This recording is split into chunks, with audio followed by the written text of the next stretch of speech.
In a world where chaos reigns and connections seem fleeting,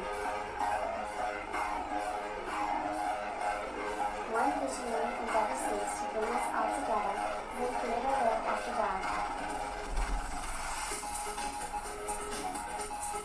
Harnessing the transformative power of artificial intelligence, the timeless charm of radio theater. The wisdom of books, and the excitement of video games. Learn Creator Live After Dark illuminates the path to enlightenment and fosters a sense of unity among its audience. Through this unique fusion of storytelling and interactive experiences, we aim to nurture personal growth, improve learning, and inspire a peaceful existence.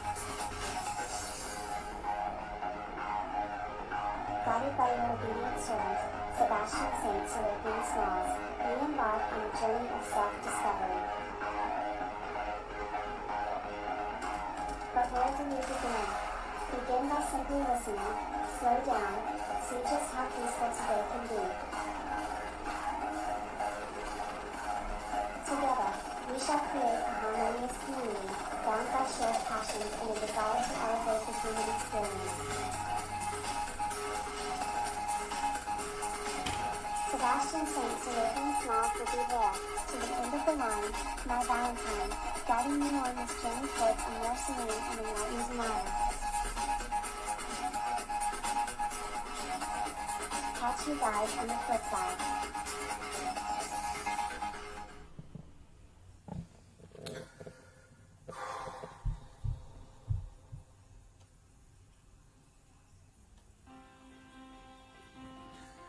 Begin by simply listening, slow down, see just how peaceful today could be. Greetings, children. I am your host, your obedient servant, Sebastian St. Smalls. The plan for this one is going to listen to Jurassic Park, Michael Crichton, and play some Elden Ring.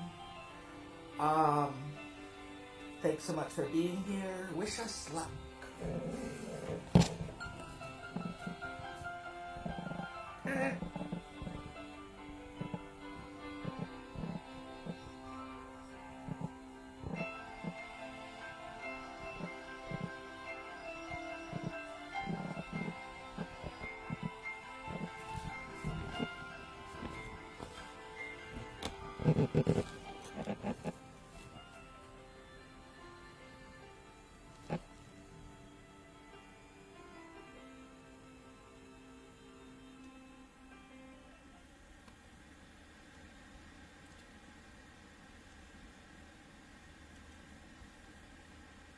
Jurassic Park by Michael Crichton, 1991. 4 AM&T. Reptiles are abhorrent because of their cold body, pale color, cartilaginous skeleton, filthy skin, fierce aspect, calculating eye, offensive smell, harsh voice, squalid habitation, and terrible venom, wherefore their creator has not exerted his powers to make many of them. Linus, 1797. You cannot recall a new form of life. Irving Charlotte, 1972. Chapter, Stegosaur. As the land cruiser came to a stop, Ellie Sattler stared through the plumes of steam at the Stegosaurus. It was standing quietly, not moving. A jeep with a red stripe was parked alongside it. I have to admit, that's a funny-looking animal, Malcolm said. The Stegosaurus was 20 feet long, with a huge bulky body and vertical armor plates along its back. The tail had dangerous-looking 3-foot spikes. But the neck tapered to an absurdly small head with a stupid gaze, like a very dumb horse. As they watched, a man walked around from behind the animal. That's our vet, Dr. Harding Regis said, over the radio. He's anesthetized the Stego, which is why it's not moving. It's sick. Grant was already getting out of the car, hurrying toward the motionless Stegosaur. Ellie got out and looked back as the second land cruiser pulled up and the two kids jumped out. What's he sick with? Tim said. They're not sure, Ellie said. The great leathery plates along the Stegosaur's spine drooped slightly. No. He breathed slowly, laboriously, No. making a wet sound with each breath. Is it contagious? Lex said. They walked toward the tiny head of the animal, where Grant and the vet were on their knees, peering into the stegosaur's mouth. Lex wrinkled her nose. This thing sure is big, she said. And smelly. Yes, it is. Ellie had already noticed the stegosaur had a peculiar odor, like rotting fish. It reminded her of something she knew, but couldn't quite place. In any case, she had never smelled a stegosaur before. Maybe this was its characteristic odor. But she had her doubts. Most herbivores did not have a strong smell. Nor did their droppings. It was reserved for the meat-eaters to develop a real stink. Is that because it's sick? Lex asked. Maybe. And don't forget the vets tranquilized it. Ellie, have a look at this tongue, Grant said. The dark purple tongue drooped limply from the animal's mouth. The vet shone a light on it so she could see the very fine silvery blisters. Microvesicles, Ellie said. Interesting. We've had a difficult time with these stegos, the vet said. They're always getting sick. What are the symptoms? Ellie asked. She scratched the tongue with her fingernail. A clear liquid exuded from the broken blisters. Alex said. Imbalance, disorientation, weight or and massive diarrhea, Harding said. Seems to happen about once every 6 weeks or so. They feed continuously. Oh yes, Harding said. Animal this size has to take in a minimum of 500 or 600 pounds of plant matter daily just to keep going. They're constant foragers. Then it's not likely to be poisoning from a plant, Ellie said. Constant browsers would be constantly sick if they were eating a toxic plant. Not every 6 weeks. Exactly, the vet said. May I? Ellie asked. She took the flashlight from the vet. You have pupillary effects from the tranquilizer. She said, shining the light in the stegosaur's eye. Yes. There's a myotic effect. Pupils are constricted. But these pupils are dilated, she said. Harding looked. There was no question. The stegosaur's pupil was dilated, and did not contract when light shone on it. I'll be damned, he said. That's a pharmacological effect. Yes. Ellie got back on her feet and looked around. What is the animal's range? About 5 square miles. In this general area? She asked. They were in an open meadow, with scattered rocky outcrops, and intermittent plumes of steam rising from the ground. It was late afternoon, and the sky was pink beneath the lowering grey clouds. Their range is mostly north and cast of here, Harding said. But when they get sick, they're usually somewhere around this particular area. It was an interesting puzzle, she thought. How to explain the periodicity of the poisoning? She pointed across the field. You see those low, delicate-looking bushes? West Indian lilac. Harding nodded. We know it's toxic. The animals don't eat it. You're sure? Yes. We monitored them on video, and I've checked droppings just to be certain. The stegos never eat the lilac bushes. Malia azidaric, called China berry or West Indian lilac, contained a number of toxic alkaloids. The Chinese used the plant as a fish poison. They don't eat it, the vet said. Interesting, Ellie said. Because otherwise I would have said that this animal shows all the classic signs of marine toxicity, stupor, blistering of the mucous membranes, and pupillary dilatation. She set off toward the field to examine the plants more closely, her body bent over the ground. You're right, she said. Plants are healthy, no sign of being eaten. None at all. And there's the 6-week interval, the vet reminded her. The stegosaurs come here how often? About once a week, he said. Stegos make a slow loop through their home range territory, feeding as they go. They can feed for about a week. But they're only sick once every 6 weeks. Correct, Harding said. This is boring, Lex said. SSMH said. Dr. Saturn is trying to think. Unsuccessfully, Ellie said, walking farther out into the field. Behind her, she heard Lex say, anybody want to play a little pickle? Ellie stared at the ground. The field was rocky in many places. She could hear the sound of the surf, somewhere to the left. There were berries among the rocks. Perhaps the animals were just eating berries. But that didn't make sense. West Indian lilac berries were terribly bitter. Finding anything. Grant said, coming up to join her. Ellie sighed. Just rocks, she said. We must be near the beach, because all these rocks are smooth. And they're in funny little piles. Funny little piles. Grant said. All over. There's one pile right there. She pointed. As soon as she did, she realized what she was looking at. The rocks were worn, but it had nothing to do with the ocean. These rocks were heaped in small piles, almost as if they had been thrown down that way. They were piles of gizzard stones. Many birds and crocodiles swallowed small stones, which collected in a muscular pouch in the digestive tract, called the gizzard. Squeezed by the muscles of the gizzard, the stones helped crush tough plant food before it reached the stomach, and thus aided digestion. Some scientists thought dinosaurs also had gizzard stones. For one thing, dinosaur teeth were too small, and too little worn, to have been used for chewing food. It was presumed that dinosaurs swallowed their food whole and let the gizzard stones break down the plant fibers. And some skeletons had been found with an associated pile of small stones in the abdominal area.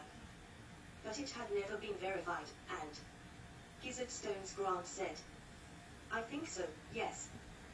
They swallow these stones, and after a few weeks the stones are worn smooth, so they regurgitate them, leaving this little pile, and swallow fresh stones. And when they do, they swallow berries as well. And get sick. I'll be damned, Grant said. I'm sure you're right. He looked at the pile of stones, brushing through them with his band, following the instinct of a paleontologist. Then he stopped. Ellie, he said. Take a look at this. Put it there, babe. Right in the old mint. Nex cried, and Gennaro threw the ball to her. She threw it back so hard that his hand stung. Take it easy. I don't have a glove. You win. She said contemptuously. Annoyed, he fired the ball at her, and heard it smack. In the leather. Now that's more like it, she said. Standing by the dinosaur, Gennaro continued to play catch as he talked to Malcolm. How does this sick dinosaur fit into your theory? It's predicted, Malcolm said. Gennaro shook his head. Is anything not predicted by your theory? Look, Malcolm said. It's nothing to do with me. It's chaos theory. But I notice nobody is willing to listen to the consequences of the mathematics. Because they imply very large consequences for human life. Much larger than Heisenberg's principle or Gödel's theorem, which everybody rattles on about. Those are actually rather academic considerations. Philosophical considerations. But chaos theory concerns everyday life. Do you know why computers were first built? No, Gennaro said. Burn it in your next yard. Computers were built in the late 1940s because mathematicians like John von Neumann thought that if you had a computer, a machine to handle a lot of variables simultaneously, you would be able to predict the weather. Weather would finally fall to human understanding. And men believed that dream for the next 40 years. They believed that prediction was just a function of keeping track of things. If you knew enough, you could predict anything. That's been a cherished scientific belief since Newton. And chaos theory throws it right out the window. It says that you can never predict certain phenomena at all. You can never predict the weather more than a few days away. All the money that has been spent on long-range forecasting, about $500 million in the last few decades, is money wasted. It's a fool's errand. It's as pointless as trying to turn lead into gold. We look back at the alchemists and laugh at what they were trying to do, but future generations will laugh at us the same way. We tried the impossible and spent a lot of money doing it. Because in fact there are great categories of phenomena that are inherently unpredictable. Chaos says that. Yes, and it is astonishing how few people care to hear it, Malcolm said. I gave all this information to Hammond long before he broke ground on this place. You're going to engineer a bunch of prehistoric animals and set them on an island. Fine. A lovely dream.